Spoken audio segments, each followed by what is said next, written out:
नमस्कार, कैसे हैं आप लोग। मेरा नाम राज और कोऑपरेटिव सोसाइटीज के एक्ट के बारे में, बायलॉज के बारे में, रूल्स के बारे में, पॉलिसी, नोटिफिकेशंस एंड सर्कुलर्स के बारे में हम डिस्कस करते रहते हैं। तो आज हमारे पास में एक बहुत ही इंटरेस्टिंग, बहुत ही अहम मुद्दा है कि कोऑपरेटिव सोसाइटीज के अंदर जो मेंबर रहते हैं, जो मैनेजिंग कमेटी के जो मेंबर्स रहते हैं, अगर वो रियल एस्टेट का काम कर रहे हैं, लेटिंग का काम कर रहे हैं, सबलेटिंग का काम कर रहे हैं, या वहां पे फ्लैट्स का सेल एंड परचेज का काम कर रहे हैं, तो क्या वो मैनेजिंग कमेटी के मेंबर बन सकते हैं या नहीं बन सकते हैं। तो मेरा जवाब होगा कि नाही, नाही, नाही, तुम्ही असे करू शकत नाही, हे बेकायदेशीर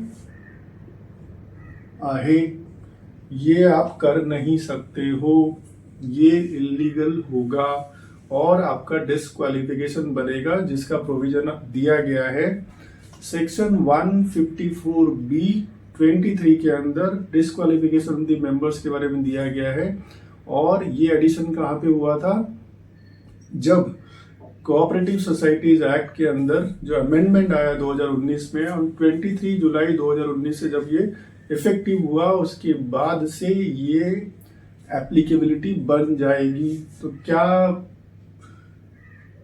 आप अभी भी मैनेजिंग कमेटी के मेंबर बन के रह सकते हो? तो नहीं रह सकते हो। अगर सोसाइटी के किसी मेंबर ने ये आपको बताया, बार बार बताया लिख के, या कोई मैनेजिंग कमेटी का मेंबर भी अगर आपको बता रहा है, देखिए भाई साहब, ये अभी भी यहाँ पे अपना बिजनेस जो कर रहे हैं, किसको लेके? रियल एस्टेट का कर रहे हैं, जिसमें लेटिंग, सबलेटिंग और sale and purchase of the flat involve है, और ये अभी भी हमारे साथ में मैनेजिंग कमेटी के मेंबर बने हुए हैं। तो अगर आप उसमें सेक्रेटरी चेयरमैन होके एक्ट नहीं कर रहे हो, तो आपकी भी लाइबिलिटी फिक्स हो सकती है।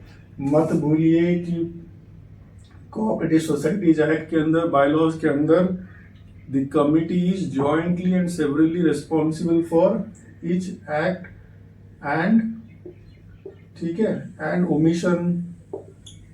पूरी कमेटी कर रही है, या पूरी मैनेजिंग कमेटी का कोई एक मेंबर भी या कुछ मेंबर्स कर रहे हैं, तो एक्ट जहां पे आप कर रहे हो, ओमिशन जहां पे आपको बताने के बाद भी आप नहीं कर रहे हो, उसके लिए आप रिस्पॉन्सिबल होगे। आपकी डिस्क्वालिफिकेशन भी बन सकती है 5 साल के लिए। मैनेजिंग कमेटी को बार भी किया जा सकता है, ठीक है, रेस्ट्रिक्शंस भी किया जा सकता है कि फिर से पावर में आने के लिए।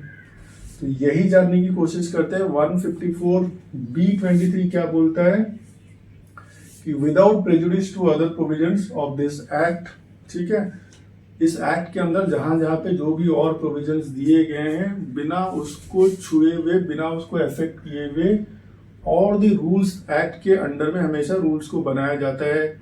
एक्ट के प्रावधानों को, रूल्स को कंप्लाई करना होता है, और the rules made there under in relation to the disqualification of the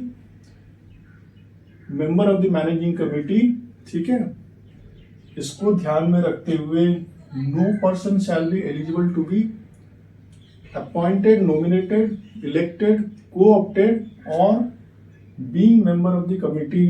कहीं कहीं पे होता है ना कि 2.5 साल से पहले या 2.5 साल के बाद उस हिसाब से या तो इलेक्शन करके आ जाए, वहां से इलेक्ट होके आ जाए, या फिर नॉमिनेशन के बेस पे उसे ले लिया जाए, या फिर कोऑप्शन के बेस पे ले लिया जाए, ठीक है, या कहीं पे अगर बोर्ड ऑफ एडमिनिस्ट्रेटर बिठाया जा रहा है, बोर्ड ऑफ मेंबर्स को बिठाया जा रहा है, वहां पे आप नॉमिनेट होके आ जा रहे हो, तो किसी भी कंडीशन में ना आप इलेक्शन से आओगे, ना नॉमिनेट होके आओगे, ना कोऑप्ट करके, जहां पे सोसाइटी 2 मेंबर्स को कोऑप्ट करके ले रही है, ना उसके लिए आप एलिजिबल बनोगे, ठीक है।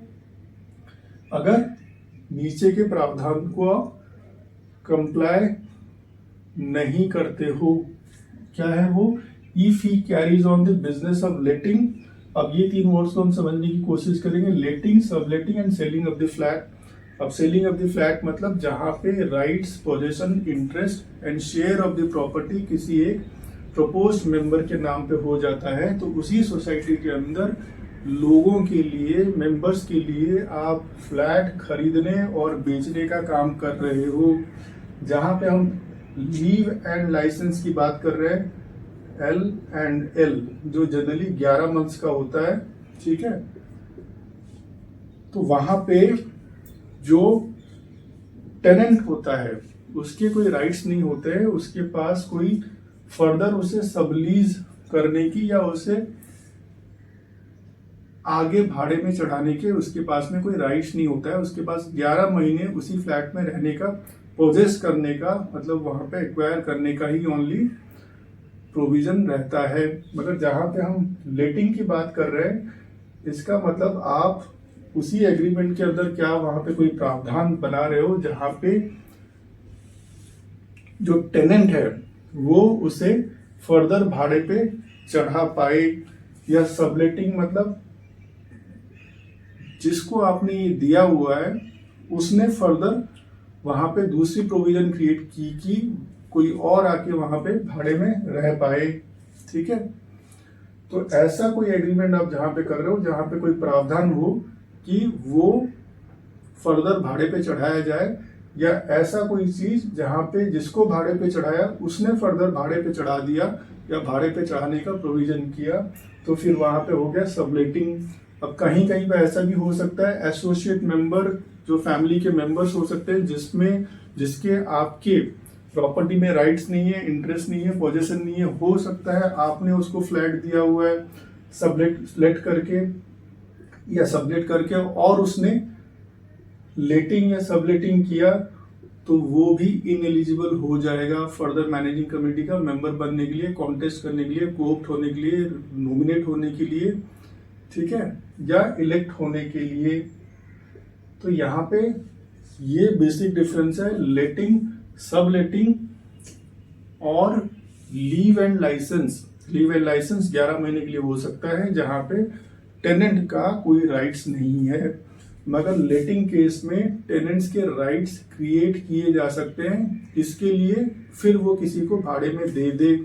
सबलेटिंग मतलब जिसको आपने भाड़े पे दे दिया फिर उसने किसी को भाड़े पे चढ़ा दिया, उसके अंदर वैसे प्रोविजन बनाए गए हैं। तो उस केस में भी अगर वो सोसाइटी का मेंबर है तो उसकी इनएलिजिबिलिटी तो बनेगी ही बनेगी। फिर जो ये काम कर रहा है, जो ऑलरेडी मैनेजिंग कमेटी का मेंबर बन गया है या बनने जा रहा है, जो इलेक्शन के प्रोसीजर में है, जो नॉमिनेशन के प्रोसीजर में है, उसकी भी डिस्क्वालिफिकेशन बन जाएगी, ठीक है। If he carries on the business of letting, subletting and selling, खरीदने बेचने का काम कर रहा है, of the flat in the housing society of which he is a member. तो आप सोसाइटी के मेंबर हो और उसी सोसाइटी के अंदर आप फ्लैट खरीदने का, बेचने का, लीज करने का या फिर आप लेट करने का, सबलेट करने का काम कर रहे हो, तो आपकी डिस्क्वालिफिकेशन बनती है नॉमिनेशन के टाइम में भी। और यहाँ पे क्या दिया गया है, इफ ही कैरीज ऑन मतलब कर रहा है, कर रहा था नहीं या करेगा नहीं, कर रहा है, इसका मतलब नॉमिनेशन के टाइम में भी कर रहा है और इलेक्ट होके आ जाने के बाद भी कर रहा है, तो उसका डिस्क्वालिफिकेशन 100% बन जाता है। जिस मैनेजिंग कमेटी के मेंबर को पता चल रहा है या मेंबर ऑफ दी सोसाइटी को पता चल रहा है ये मैनेजिंग कमेटी की सेक्रेटरी एंड चेयरमैन के नोटिस में लाना है, और अगर ये एक्ट नहीं करते हैं फिर आपको रजिस्ट्रार के पास में जाना है। वो मैनेजिंग कमेटी का मेंबर तो डिस्क्वालीफाई होगा ही, हो सकता है पूरी की पूरी मैनेजिंग कमेटी भी उस चपेट में आ जाए और आपकी डिस्क्वालिफिकेशन बने। कितने टाइम के लिए? 1 साल के लिए नहीं, 2 साल के लिए नहीं, 5 साल के लिए, ठीक है। आगे हम देखेंगे अभी। ए member who has incurred any disqualification, ठीक है, अंडर सच प्रोविजन 1 के सबसेक्शन 2 में जो ये दिया हुआ है, under subsection 1 shall cease to be a member of the committee and his seat shall upon be deemed to be vacant। अगर आपकी ये डिस्क्वालिफिकेशन बनती है तो ये माना जाएगा कि आपकी सीट खाली हो गई।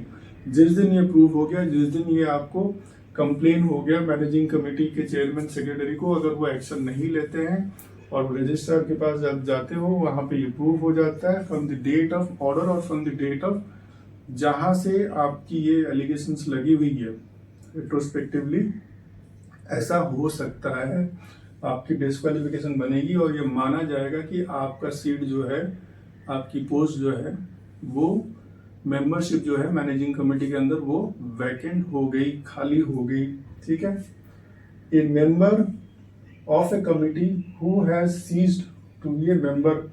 अब रजिस्ट्रार साहब का ऑर्डर आ गया, अगर सोसाइटी मैनेजिंग कमेटी ने एक्शन ले लिया, रेजोल्यूशन पास कर दिया, साबित हो गया और रेजोल्यूशन पास करने के बाद उसको रिमूव किया गया चेयरमैन के लेटर से या फिर सेक्रेटरी के लेटर से, तो ठीक है। या फिर आप रजिस्ट्रार के पास जा रहे हो, रजिस्ट्रार ऑर्डर पास कर रहे हो और जिस दिन से आपकी ये विथ इफेक्टिव फॉर्म जिस दिन से आपकी डिस्क्वालिफिकेशन के लिए ऑर्डर आ जाता है, who has ceased to be the member of the member there of on account of, किसके वजह से, having incurred disqualification under the clause 1 के 2 के अंडर में, जो अभी हमने डिस्कस किया, जो लेटिंग के लिए, सब लेटिंग के लिए और सेल एंड परचेज के सेल के लिए, sale of the flat in the society के लिए है, shall not be eligible to be री इलेक्टेड। फिर से आप चुन के नहीं आओगे।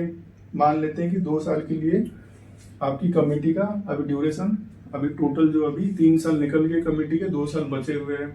आज आप डिस्क्वालीफाई हो रहे हो, तो जिस दिन आप डिस्क्वालीफाई हो रहे हो प्लस 5 साल, इसका मतलब 2 साल के बाद जो इलेक्शन होने वाला है उसमें आप खड़े नहीं हो सकते हो।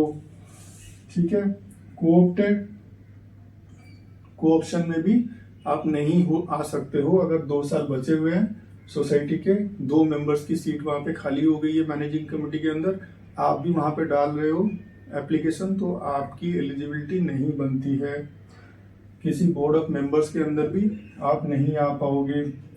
ठीक है, as a member of the committee for 5 years with effective from the date, जिस दिन से आपका सीजेशन बनता है, मतलब जिस दिन से आपकी membership from the managing committee cease हो जाती है, वहां से लेके 5 साल।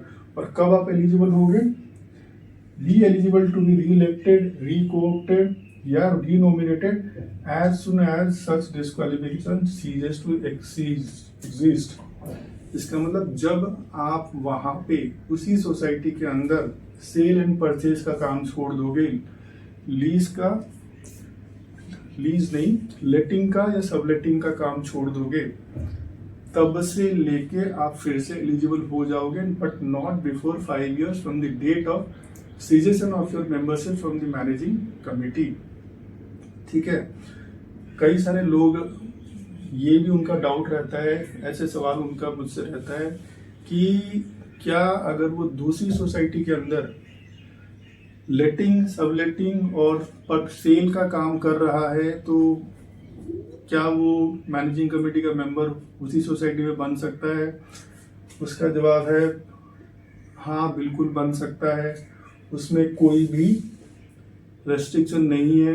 दिस एक्ट सेज अबाउट कि if you are doing letting, subletting और selling of the flat in the same society, then only you are not eligible for being co-opted, re-nominated, re-co-opted, ठीक है, या इलेक्टेड, उसके लिए एलिजिबल नहीं हो।